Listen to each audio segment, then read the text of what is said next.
And we are in line 7. But you shall die like men and fall like one of the princes. Let me go back and reread 6, and then we'll bring everything together. I said you are gods, or you are judges, and all of you are children of the Most High. And so, being that God set in order that they're gods or judges, then that means, and God pretty much ordained them to be who they are, then they are considered, or we are considered all, well, it says, and all of you are children of the Most High.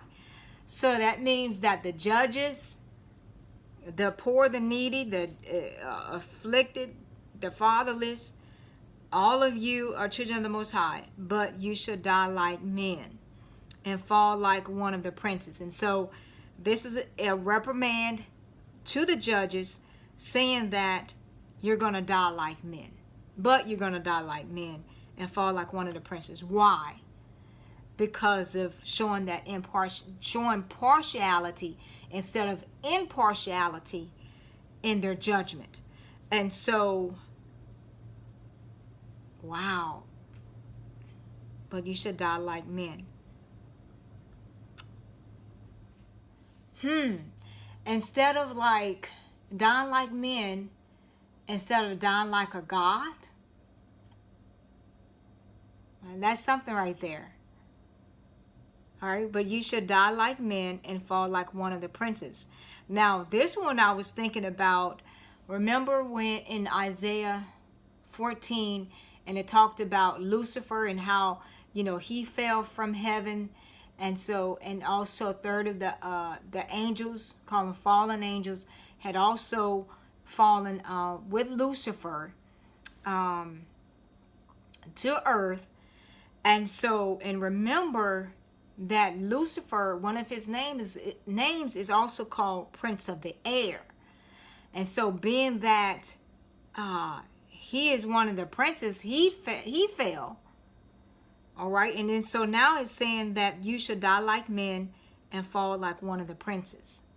So they're going to fall just like how Satan fell from that, being in that throne with God, and then falling flat to earth, and from earth to what? To hell.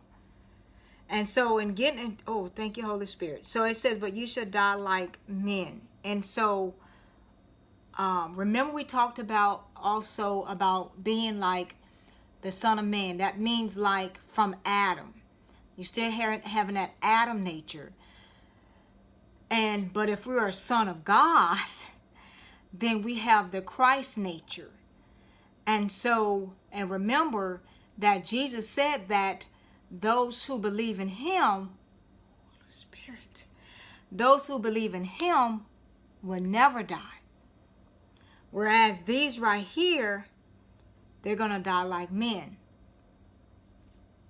Wow, that's deep right there. Whew, that's deep. Thank you, Holy Spirit. Moving to our last line. Arise, O God, judge the earth, for you shall inherit all nations.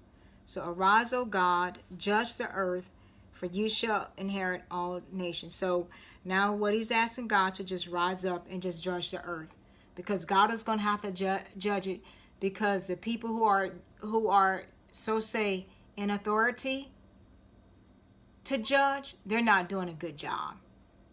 They're not being impartial. They're taking bribes. They're catering to the wicked. They're not doing the right things in their judgment. It's how much money they can make under the table and stuff like that. Okay? Instead of like taking on the Spirit of God and doing what God has ordained them to be, and appreciate the authority, their God-given authority to be able to rule cases fairly. So, and then so in the B part of 8, it says, for you shall inherit all nations. And so what he's saying, when you inherit something, that means something has what? You only get an inheritance if the person dies, right? And so once once the deceased is dead or died and they left a will, then you inherit whatever they left you. And so basically saying, well, the judges are dead. You might as well just call them dead. Okay, and so now you have to inherit God. You have to inherit all the nations, because we don't have anybody to judge or to rule righteously. And God is the one true judge. And I mean, once he renders his verdict, that's it. It's final. And there's no Supreme Court to overturn his judgment. So, but anyway, that's Psalm 82, guys. Powerful 8-line song. But anyway, until next time, we'll be in Psalm 83, Lord's willing. But until then, keep the faith, keep the focus. Just know I love you, and may God bless you.